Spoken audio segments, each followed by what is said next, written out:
Go ahead, clap. Clap. What's up, everybody? Welcome to the Ted Jones World podcast. Guys, today we have a very special guest on the couch with about me. all your guests. You know what I do, but today, actually, I mean it. We're a little bit loud here. Let me turn this down. How's it going? Oscar Aydin, host at The Stand.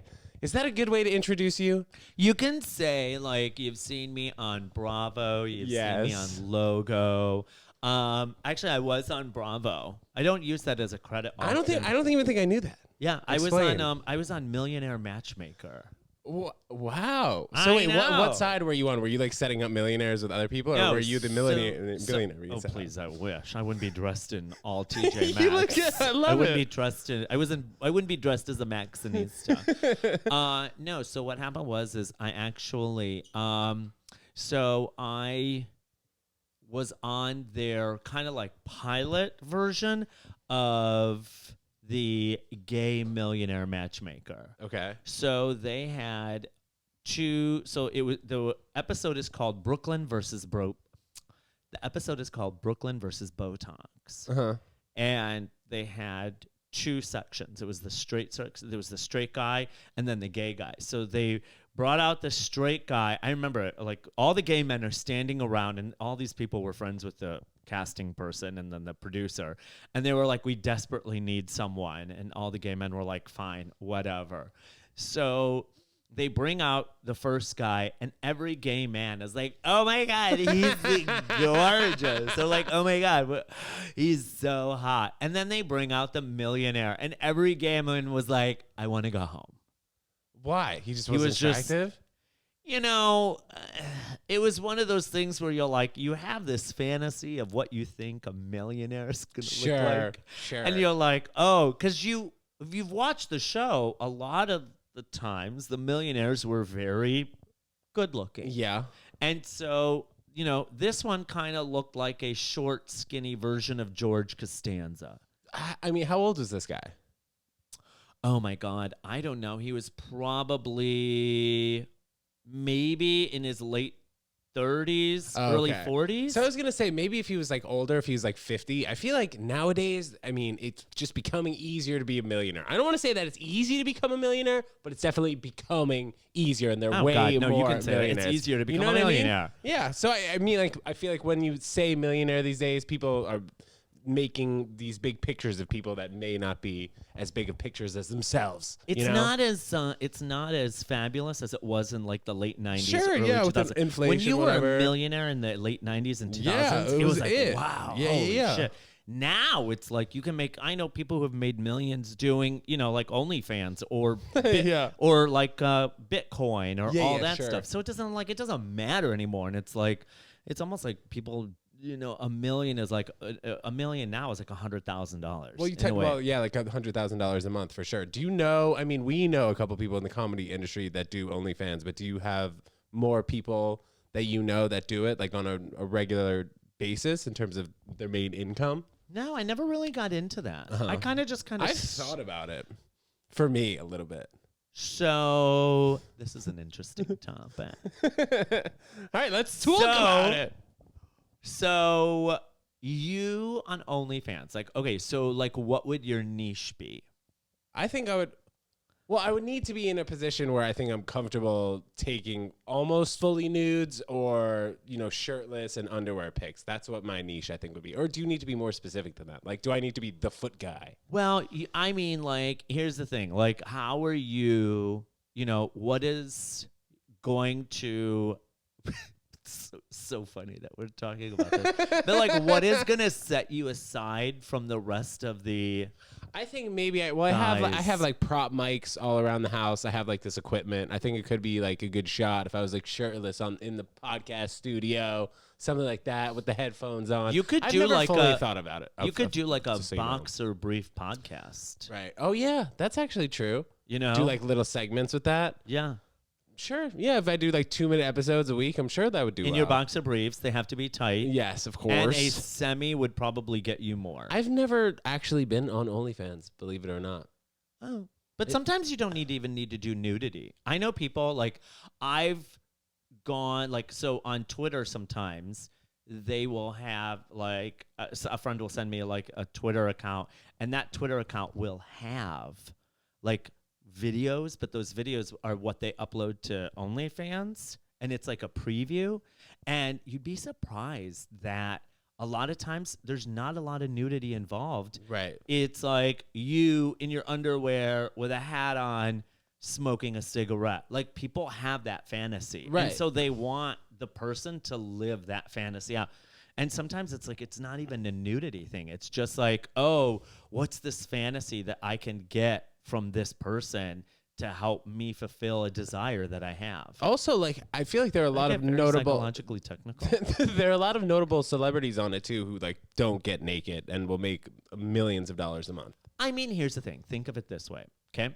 You post one video, you start getting 10 subscribers, okay? 10 subscribers, you charge them $5 a month. Yeah. That's $50 a month, okay? And then you up that to 100, and now you're at $500 a month. So now 100 people in the United States or beyond, 100, people think that's a high number, but not really. Sure. And they're willing to pay $5 a month. People who are stuck at home, can't really do anything, don't like to go out, are very introvert, you know, maybe have a fantasy on the side that they like looking at. 100 people, you're making $500 extra a month. I mean, it's amazing the shame that comes with OnlyFans. Yeah. Because you're like, you're making good money, sometimes not even being nude. And that's hysterical. It's like, why do we still have porn websites? I think they're trying to kind of change the narrative around OnlyFans. Like they're trying to make it less nudity prone, I think. But I mean, they started off with like the XXX pictures. I feel like starting off with the nude and then trying to get back to, you know, a respectable modeled kind of social media app is difficult. You know, if they started off with like softcore pictures and like just bikinis, and then, you know, you slowly got to the nip slips or whatever it is, maybe that would have been easier. So I think actually it would have had a reverse effect, because I think if you start off and then you start going into it, more people would have avoided it. They would have actually been like, oh no, what's happening? What's this site turning into? It's turning into trash. Sure. But if you started off knowing exactly what it is, and then you slowly transition that into maybe like a softer version, that probably could work, because you're still allowing people to express themselves in the way that they want to. Listen, I'd be so bored. Here's the problem. I could never do OnlyFans because I would just procrastinate. Knowing that, like, you'd be like, oh, fuck, it's Sunday night. I got to put up a clip. I'd be like, oh, no. Like, to think about it, like, I am making money off of something. Yeah. And I'm like, oh, no. I just forget. Like, my ADHD or my, like, procrastination would kick in, and I would forget. And people would be like, why am I paying this money?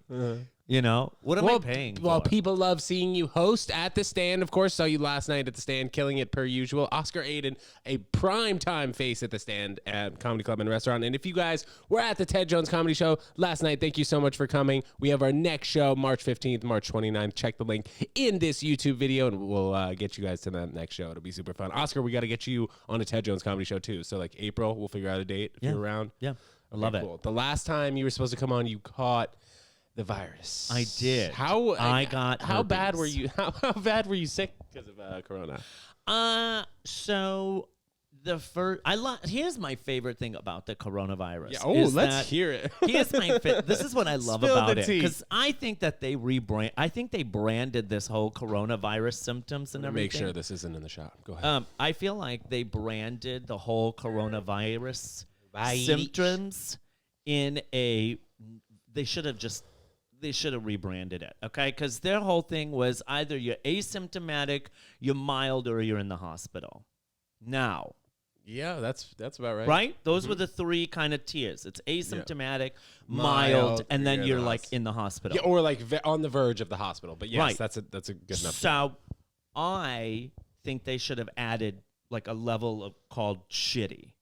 Like there should have been asymptomatic, mild, Shitty, shitty, and then hospital. hospitalization. Because here's the thing. When I think of mild, I think of like mild turbulence. I think of like mild. You're holding your arm like rest a little bit. You're like, You're not okay, freaking I'm out. fine. You're not looking to your friend next to And you. then I think of like mild, spicy, where I'm like, oh, it's okay. I can bear it. I can get through it, right?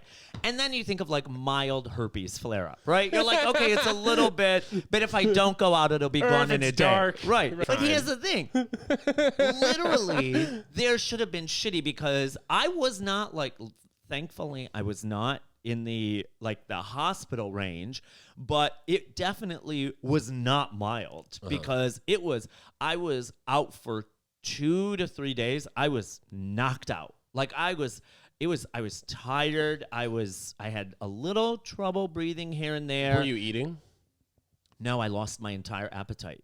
But I didn't lose my sense of taste or smell. Okay. But the thing is, though, is that I will say for a month, until about the end of January, I didn't really have an appetite. I would eat, and then I'd be like, I'm done. I could taste the food. I could enjoy it. I could smell it. But there was a point where I'm like, I would eat. I would have like 3 bites of a pizza, and then I'd be done. Well, how much weight did you lose in that month, you think? Oh, God, I don't know. I would say like at least 10 to 12 pounds. Oh, wow. Because I didn't eat for like 2 to 3 weeks. Did you gain it back? Hell yeah, fucking getting that shit back. Yeah. That was awful. You know, it's nice to see you outside the stand. The one time I did also see you outside the stand, you were getting pizza in Chelsea. Oh right? my God, Remember that's that was right. last night? That was a nice run-in. That was great. It was in Always a front of- nice run-in when you run into someone and you want to do the stop and chat. I don't know On how 8th often Avenue, that happens right? to me. It was Yeah. 8th Avenue, yeah. Yeah. Right But outside of Rocco's Pizza. Absolutely. We which did the has a stop and great chat. It was great. grandmother. It has a great grandmother Yeah, slice you were of saying pizza. that. And you said also they have vegan pie, maybe? Yeah, Do you know- vegan They pie. do? I think so. Okay. I have to check that out. Yeah, that's But vegan but pie. exciting, man. Exciting. I know, and so that's the thing is like it was very like it was hard. Like it definitely knocked me out for at least 3 to 4 days, and then I was like, all right, good. I'm getting back. I felt fine. I got better, and then like I had the chills. I had everything, and then by like on a Tuesday night, Wednesday morning is when I felt it. By Sunday, I was feeling much better. Yeah. I would say I was at 90% by the Tuesday after, the week after. It's just really crazy to see this whole thing come full circle. Like apparently within the upcoming weeks, the full indoor mask mandate is going to be out of the picture, and you don't even have to show your vaccine card anymore. From what I understand, because New York has done such a good job of like adhering to the rules, and people have been wearing their masks and things like that. Also, I think it just was inevitable. I think it was just going to really slow down. You mean that, and people were going to get it. Like Omicron was, I think that's how you say it. Yeah. I think that was the one where people were just like, it's bound to happen, because as soon as I got it, I knew everybody else got I remember it. there were like a flush of comics that got it right around the same time you did. Literally, I mean, it was like, I remember going back to the stand and going back to Greenwich and a few other places, and they were like, yeah, we don't really have anyone. Because everybody was out. But what I hated the most was literally that after I finished my isolation period, a week later they were like, oh yeah, if you're asymptomatic, you can only isolate for 5 days. I was like, bitch, I isolated for 14 fucking days. Like a week after that, they came out with the 5-day thing. Always after, like a week after, they were like, oh, by the way, you're good. And I'm like, no, bitch. So I, this past summer, like was some of the sickest I've ever been in my entire life for 9 days. Like no joke, was sweating through my bed 2 times a day because I would nap. I'd get so sick, was so weak. Tested myself 5 times for corona, 2 of the PCRs, and all of them came back negative. So I don't know what I had. I'm assuming that it was corona, but if that wasn't corona, I've never had it. Wow. Yeah. For So I don't know what 7 happened. or 8 days? Like 9, yeah, close to 9 days. It was terrible. I know a couple in Long Island. The one guy got it, was so sick, had it, and his partner, who they lived together and were quarantined together, never got it. Yeah, I've heard that too. Weird stuff. Like never. Weird stuff. It's so weird. Do you remember in the beginning when people were saying that, well, the conspiracy theorists were like, oh, it's the new 5G cell phone service. Do you ever hear this? Oh, yeah. I didn't listen to that. So, yeah, obviously I Because that's didn't either. usually just heterosexual people. But like the birds flying over the telephone wires and falling out of the sky and just dying. That was just hetero diarrhea. So when did you first come out as gay, if you don't mind me asking? Oh, my gosh. We pivoted. Yeah. You're like coronavirus. Now let's talk about homosexuality. All right. Well, you brought it up quickly, so I wanted to touch on that. No, when did I come out? I came out of the closet, I think when I was 20, 21. Okay. No. So not on the later side, like normal kind of side. No, kind of like later. I mean, nowadays, I think back when I was growing up, in the late 90s. Right, like the Renaissance. Yeah, back in the Renaissance era where men could wear dresses. No, like when I was growing up, it was still kind of hard, especially in the Midwest. Where'd you grow up? Just quickly interrupt you. Chicago, Illinois. Well, I grew up in the suburbs of Chicago, Illinois. I grew up in Rockford, Illinois. Okay. Now, I've heard that. Is that where like Scottie Pippen has a house? Maybe. Oh, I don't know. Maybe potentially. Yeah, I don't know. Right, Yeah. Maybe. But for me, I grew up, like, I always tell people Chicago because it's so easy unless I talk to someone who's from Illinois. Right. And they're like, I'm like, oh my God, I grew up in Rockford. And they're like, oh wow. But I just tell people Chicago. I went to New Trier. Right. It's just so much easier. Yeah. And then, but back then in the Midwest, it still wasn't like a very big thing to be gay. It was like there were people, it wasn't as resoundingly accepted as it is nowadays. Nowadays, I'm not saying it's easier to come out, but there's definitely more support and people that make it easier to help identify with. Does that make sense? Well, a little bit. So basically, do you find that living in New York has made the process like easier for you? Like when you go back to where you're from initially in Illinois, do you feel less accepted than you would in Manhattan and Chelsea especially? No, I think it's more of like when you're coming out of the closet. Like back then, I think, it was a little bit harder. But nowadays, I think there's more resources, more, people on TV. Yeah. There's more understanding of LGBTQ and culture. You see it all the time, too. Like even you're on Instagram, you're on TikTok, anywhere you look, you really see it. I don't know how much you watch of like just TV in general. I mean, it's everywhere. You watch like Euphoria. I mean, it's everywhere. I don't watch Euphoria. Gays, whatever. You didn't? I started like 2.5 weeks porn. ago. Yeah, softcore gay porn. Started 2.5 weeks ago and finished it. It was pretty quick. Did you? How quick did you finish? Pretty quick, dude. So how did you get into comedy? Let's go. We'll transfer to that. Yeah, I love how Ted just really quickly pivoted away from like Euphoria, gay porn, and how fast did you finish? Oh, I love doing that. Oh boy. No, so like I started comedy actually a long time ago, and I took a class. Not that what's it called in Chicago? That class. No. It was here in New York City. Okay. And so I took a comedy class because I took improv and I didn't fit in. Okay. I did not fit into the improv scene. I was awful because I don't like sharing, as per usual for homosexuals. Okay. We don't like sharing the space or stage, and so we always want to be the star. Mm-hmm.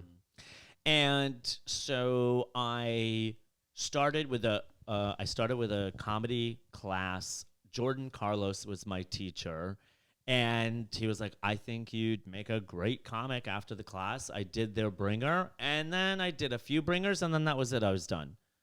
And then I started back up in 2016, 2017. And I was like, all right, I'm going to do some open mics.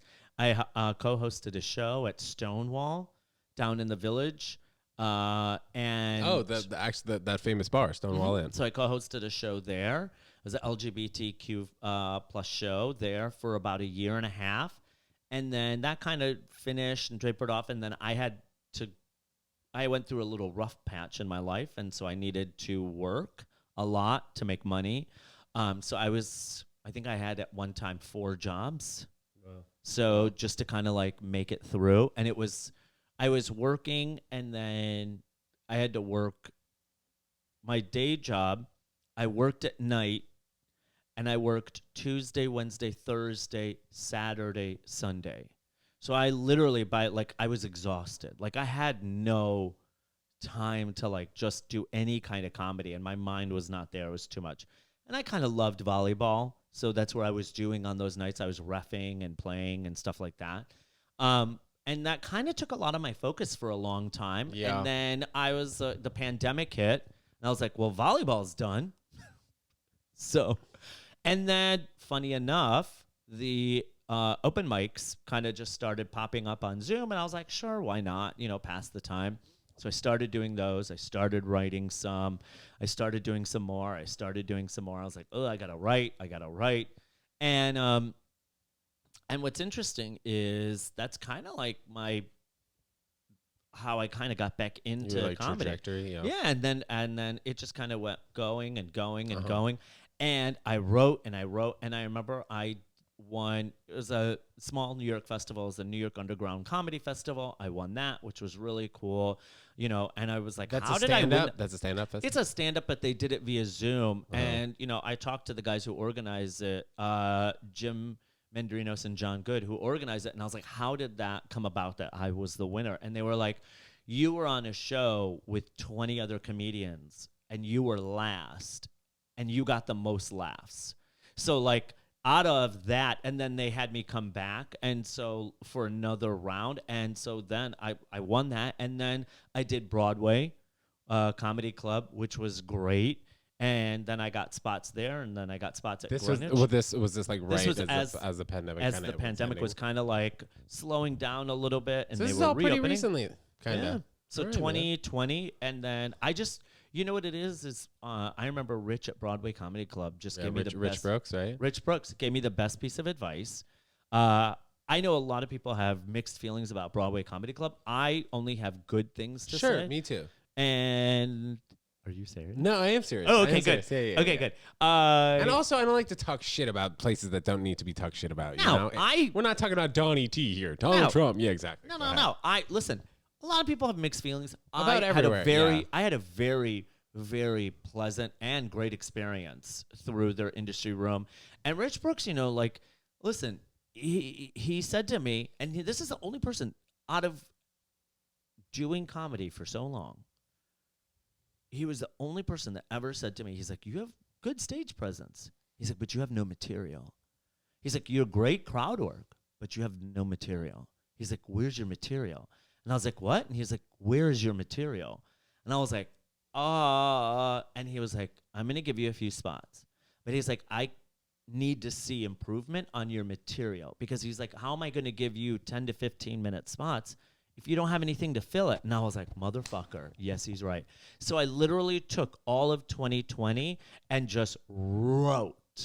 And 20 and 21, 20 to 21, and I just wrote, and then I kind of just kept going, and then I was like, you know what? And every show I would say yes to, and every place that I would do it, I would say yes to, and I would just do everything and anything I could. And then I also ran an open mic, which helped, because you kind of get to know more people. I always say, like, if you want to know a lot of comics, run an open mic. Right. Because that's where you're going to meet a shit ton of people. Because comedians are going to come in, they're going to see you, they're going to like you, they're going to be like, hey, let me put you on my show. Hey, let's talk about this. Hey, are you available? That's inevitably where the greatest time to actually try and get booked on shows is through open mics. I actually think I saw you within the past few months on one of those groups on Facebook, the like NYC comedy groups. Oh, yeah, in New York, yeah. Talking about when you had like your checklist or whatever. Yeah, or I your run Excel spreadsheet. Oh, God, yeah. I love it because comedians, they are, they'll work on their jokes day and night. Yeah. But they can't give you a fucking detail for a bar that they're doing it up. Or, because they'll be like, hey, reliable. Oscar, can you add my open mic? It's Tuesdays, and it's at Subway. Cellar 77. It's at Subway. At Subway. And I'm like, what? Okay, I need a time. I need a place, like actual address. How much that's a is it? hosting skill too. Which one? Like setting it up and putting it together. Not a lot of people have it, I guess. I don't know. Yes and no. But I will say this. When I ran my open mic at Bunga's Den, which a lot of comedians will remember in 2015, 2016, I had probably some of the best turnout at my open mics. People still talk about that open mic to this day. Nice. I remember all the everybody who's up and just shooting to stardom now, like Gianmarco Ceresi, Maddie Smith, Caitlin Palufo. Gianmarco coming on the podcast tomorrow, by the way. Is he really? Yeah, okay, tell him I said hello. Yeah, absolutely. And Gianmarco Ceresi, and then Eagle Witt. Nice. All these nice Cullum Tyrrell, all these people used to come to that open mic. That's funny. And Cullum actually said to me, he's like, I would come to your mic because you just made it fun. And that's the thing. Like for me, it's shocking that I have not changed. I just sexually harassed all the men. And the women loved it. Comics would be on stage. And they would get off, and they'd be like, and I would have a microphone too, and I'd be like, you know what? I don't even know if your set was good. I just kept staring at your crotch. Yeah, just looking at your bulge. I was just looking at your crotch. And all the guys, they would just be like, what the fuck, man? I love that, But you know man. what, though? They all fucking came back. Yeah.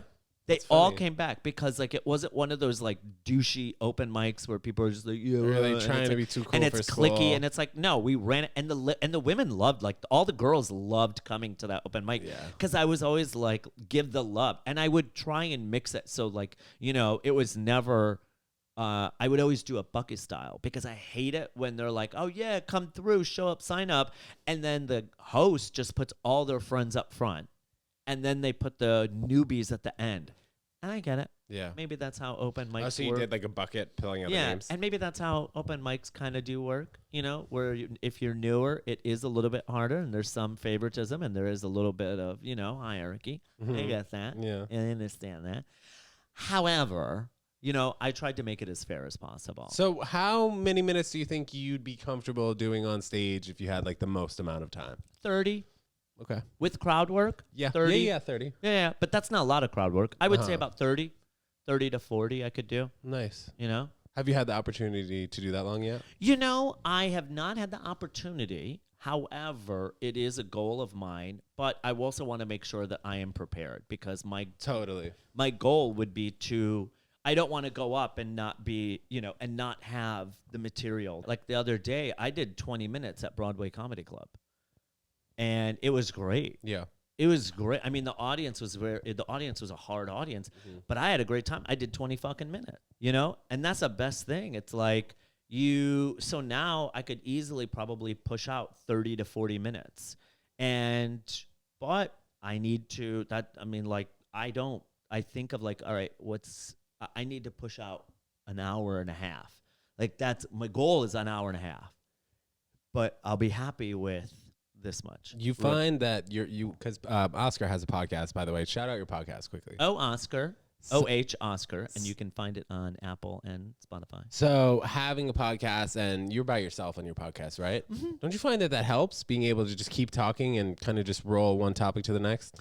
Yes and no. I feel like podcasts are sometimes they can be good, but they can also be hard because you always want to have guests that inevitably bring a little bit of added value. Totally. To, like having you on this podcast. Oh my God, stop. And add a little sugar and spice. A little. I love how they always used to say sugar in the tank.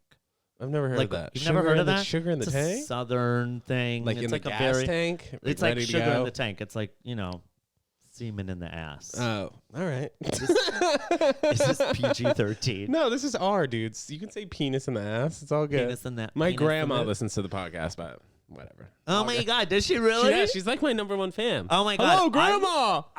Is she really? Yeah. My family is honestly very supportive of my endeavors. I love that. And I really appreciate that. I love that your grandmother is a number. I love you, grandmother, by the way. And I hope you don't think less of me after I say sugar in the she's tank. going to love you, of course. She's going to say, Oscar was fantastic. Just like that, right, Grandma? She's probably dying laughing right now. Oh, my God. I love that. Wait, is this live? No. Yeah, sure. Why not? We're hey, Grandma. She calls in right now. It's just like... Also, by the way, with this Roadcaster, you can plug in I don't know if you could do this on your podcast, too, but you can put in the Bluetooth, and then you can just hear the phone call through the headphones, and I can just call her, yeah.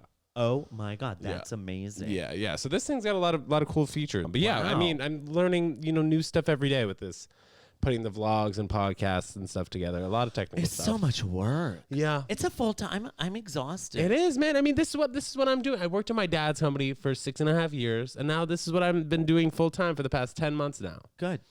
Yeah, and I love it. I love it. You know, it is a lot of work, as you said. It's a lot of fucking work. But you know, it's you know, I'm exhausted. Yeah, I'm yeah. also a homosexual, and that is another full-time job. That is a full-time job. So People tell don't- me, please, tell me about the social life, this underground kind of social world that I don't know about. Yeah. Well, I don't want to say that because then people are gonna know exactly where I live. So we'll probably edit that exact part out where you say my full address. But I didn't yes, say address. you said, you know, okay, go ahead, talk about that club. It's hilarious. There is a sex club near you. Yes, sure. Yeah, there is a sex club near you that is not marked. So I didn't know about it. I've lived here for almost 6 years. I didn't know about it till you told me about it, Yep. and it couldn't be. Isn't it funny? And now when you Every walk time by, there's a guy standing out every night now. yeah. And now when you walk by, you're I'm like, like, should I go in? wait. It's actually, you know, it's so funny that it's like these underground speakeasies. Yeah. It's really weird. But yeah, no, Chelsea used to be a lot of fun. Like Chelsea had a lot of really cool restaurants and bars. And then, you know, like everything kind of slowed down and a lot of how do the you mean? mom and pop businesses Yeah. closed. Right. And then all these Rite Aids and Dwayne Reeds Crazy, and CVS. crazy. I mean, all literally along 8th Avenue. all along 8th. There was like 7 or 8 of these Rite Aid and CVS's and everything like that. And everybody was like, where are all these coming from? And what's interesting is now they're all closing. Yeah. They're all closing. And so it's kind of like New York City goes in this waves. Like it was mom and pop. Then it was like big corporation, and now I don't know what is. Yeah, we'll see, because you know, the commercial rents really do need to come back down to a place where like the mom and pops people feel like they can still compete against the Right. big corporations. So I don't know about that, but like to open a restaurant in Chelsea, I mean, it's got to be insanely hard. Unless you're like turning out business, like a place like you were talking about, Rocco's Pizza, where you're making $5 here, $5 here, $5 like quick. I mean, it's got to be tough to turn a profit. So from what I understood is I actually know a lot of the queens who are city council members for Chelsea Hell's Kitchen and all that other stuff. I'll just keep my opinions to myself. But what's interesting fact from what I know, and I don't know if this has changed, but what I know is that so the Lower East Side, and the reason why there are still a lot of mom and pop businesses there is because they have a kind of like an association Historic. of lawyers. Okay. Association of lawyers that help them negotiate rents. And they don't have that in Chelsea. So like there is no like Chelsea association to help them figure out rents. It's kind of like a neighborhood thing. And Chelsea doesn't have that. So if you go to the East Village, that's why you see a lot of these places. They still have a lot of mom and pop small stores and everything. And like small bars But too. Chelsea used to have that. Well, Chelsea used to be lined. Yeah. 8th Street used to be lined with small businesses. Now it's like, Well, also, I feel like in East Village, though, if you think about it, a lot of the spaces are just smaller, too. Like, you can find a 500 square foot bar in East Village. You would not find one of those in Chelsea. right. You know? But that's because a lot of those spaces were then broken up and made into bigger spaces. Yeah, true. You know? So, like, if you think about it, a building or two, like a building might have 2 storefronts. Yeah, and they'll just put a wall down. And then what they'll do is they'll knock out the wall. Yeah, that's what I saw. That's so funny you mentioned that. On the vlog today, I was on 27th and 7th, and that's what they're doing with, like, pliables and, like, a pizza place. Yeah. Just because the rent would just be too expensive if you're taking 5,000 square feet. Right. And that's the thing. So, like, you know, in Chelsea, they don't have that. Yeah. Yeah. It's weird. I mean, I lived in Hell's Kitchen. I'm okay. Did you I hate did you Hell- have I a hate Hell's roommate Kitchen. in Hell's Kitchen? I did. I lived in Hell's Kitchen. My room was 125 square feet. Yeah, so that's basically just a queen bed, if a queen bed. It was a full bed, and that was it. That's Okay. all I had room for was a full Okay. bed. Yeah, That's it. it's crazy. And so I lived in Hell's Kitchen, hated it. And then I got my apartment in Chelsea because someone moved out, and I took over their lease. Oh wow! So how did you re-sign the lease? I had to pay 7 months upfront rent because of my credit score. Oh my! But I've That's been in that crazy. building now for a long time. And it's a free market unit. so they can just kind of raise the rent to whatever they want. Rent stabilized. Wow, good for you. You got a good deal. Fuck yeah. Walk-up building? Do you know how many times I had to blow someone? I don't, for your apartment? Oh my God. No way. I mean, I would have done it anyway. Yeah, but no, you didn't. So anyway, I never thought I would say this, but in the future, if Yeah. I thought about moving, I would probably move east. To like the East Village? Not East Village, because that's too much. But kind of near-ish. Gramercy Park. I like a good 6th 14th Avenue. and 3rd. 6th Avenue, sure. Well, that's not so east. 6th. That's a really good spot. 14th and 6th, Yeah. 15th and 6th, Yeah. I'd be down to live at. That's a great area. Yeah. 16th and 6th, find me an apartment and I'm Yeah. ready. I'd move there because that's prime location. Yeah. Like you're a block away. Like you can either go Union east or Square. west. Mhm. Even 7th Avenue is great. You know? And it's so funny. I remember a friend of mine used to live on Perry Street down in the West Village. Sure. And I was like, oh my God, this is fabulous and this and that. And then I realized, fuck that shit. What?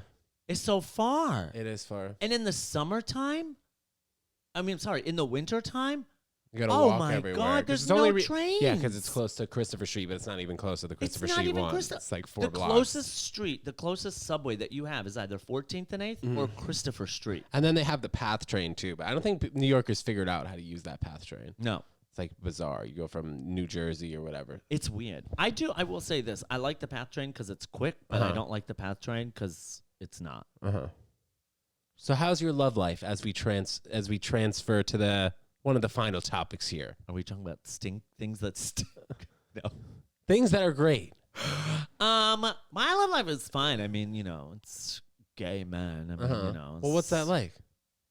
I mean, well, I don't know. Like being gay and single is very hard in New York City because, everybody is always looking for the next best thing. Like there's never any just easy dating in New York City when it comes to gay men because gay men are always in this thing where they're like, oh, maybe I can get something better here or better there. Would you say that's more so than a heterosexual relationship? I think so because I think heterosexual people tend to settle and gay men don't. Gay men have very high standards. They're very picky. And if those things aren't met, they're not going to do it. Yeah. Like the only gay couple I remember seeing together for like an extremely long time. I don't know if you ever watched $1 Million Listing, like Frederick Elklin's husband or partner. Do you know this guy? The broker?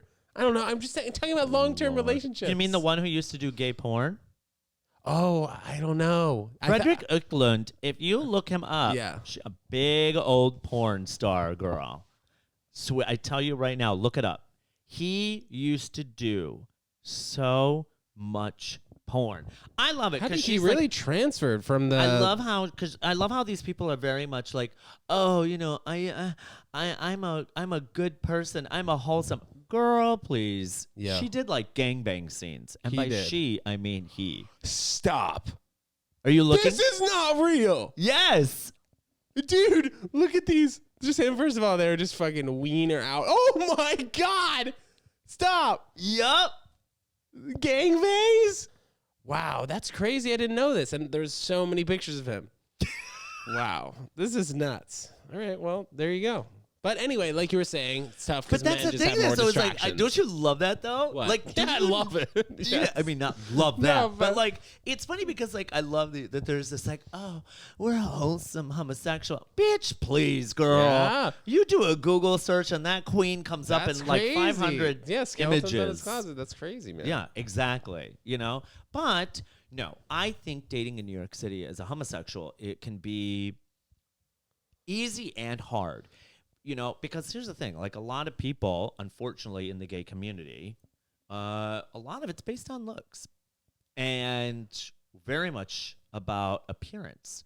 So your appearance is inevitably your selling point as a gay man. Now, is that true in the heterosexual world? Yes. There is this thing where appearance does kind of get your foot in the door. But at least when you walk into that building, you're going to meet someone who's like, no, we're going to talk and we're going to understand, or it's going to be like a job interview, right? Right. Whereas gay people, you walk in the door and there's like a casting couch. Like you that's guys are kind just ready to go. you know, like, that's like how kind of like gay dating goes, right? So yeah. So one of my good friends from high school is gay, and he was on the couch, and he came out probably around when he was like 18 or 19. I remember when he first told me. Like we all kind of knew he was gay, but it wasn't such a secret. But I think just initially for kids who are growing up and like finally deciding to tell people they're gay, it's like very difficult. Was it hard for you to tell your parents that for the first time? I think I told my parents that I liked men and women. My dad, who lives in a very conservative Muslim country, was like, okay, whatever you want. But do you think that was maybe at first you already knew that you were just gay and you were just kind of easing them into it by saying you were bisexual? No, I told him I had a girlfriend and everything like that. Okay.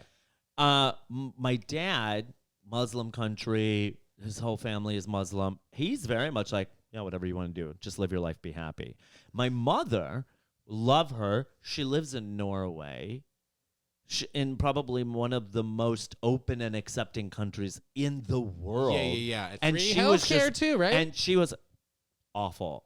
Okay, let me tell you something about free. Sorry. No. Go. I'm going to tell you something about free healthcare. Okay. Now, my mother lives in Norway, and that country has free healthcare.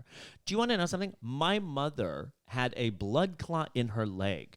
She had to wait 2 months to get seen by a doctor because of free healthcare.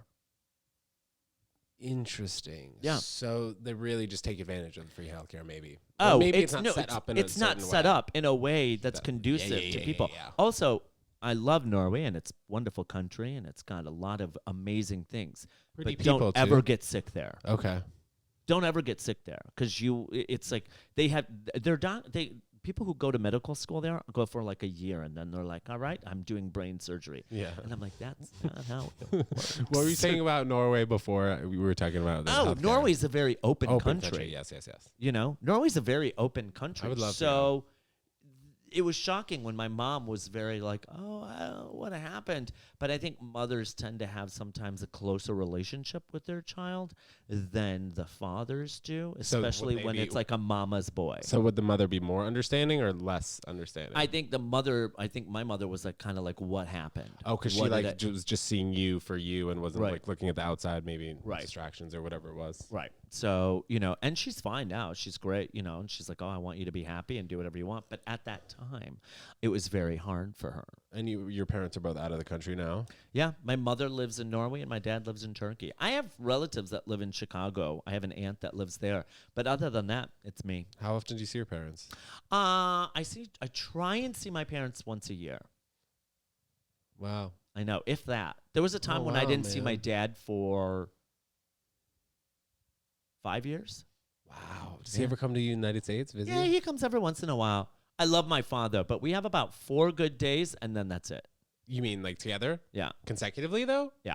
That's not bad. Yeah. I remember I went to Italy with my dad when I was 15 for like 11 days. It was one of the hardest trips of my life. Yeah. Just because they get in such close quarters with your parents. You are so similar with your parents, but it's tough sometimes because you have the same traits as them. Stubbornness or whatever that is. Oh, yeah. And like I love my dad and I love my mother. But like after 4 days, I'm like. Yeah, 4 days is a good amount. So do you have any plans to see them again? I'm going to try this summer. Depending on COVID restrictions, I'm going to try.